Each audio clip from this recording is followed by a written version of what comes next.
Шановні друзі, доброго ранку. Триває 22-га доба спротиву України проти російської агресії. Протягом доби стан положення та характер дій противника і наших Збройних сил принципово не змінилися. Але є кілька досягнень з боку Збройних сил України.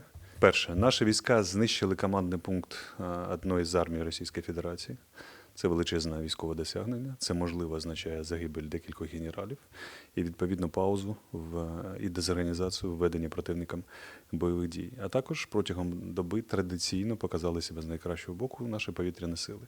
Загалом знищено 10 повітряних сил.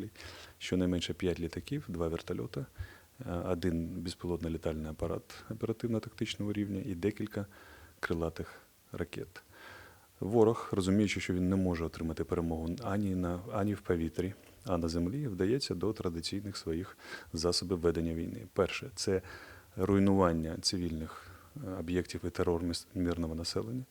Так, як ми з вами бачили вчора в Маріуполі, де накрили міста сховищ громадян з дітьми. Втрати зараз уточнюються, але цей міжнародний злочин викликав вже величезний резонанс у світі. І зараз світове співтовариство надасть свою відповідну реакцію і вживе, я сподіваюся, певних заходів.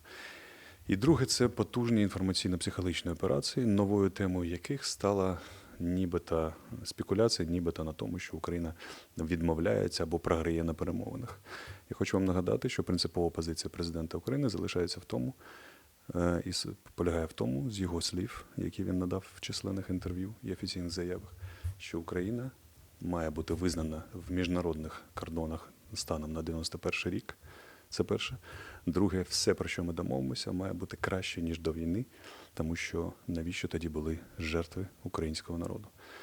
Тож, вам нема про що хвилюватися. Ми піклуємося тут і про державу, і про народ, тому що ми є з вами, держава і народ. І ніколи, прописом ніколи, не здамо наших національних інтересів. Слідкуйте за нашими повідомленнями, все буде добре і все буде Україна.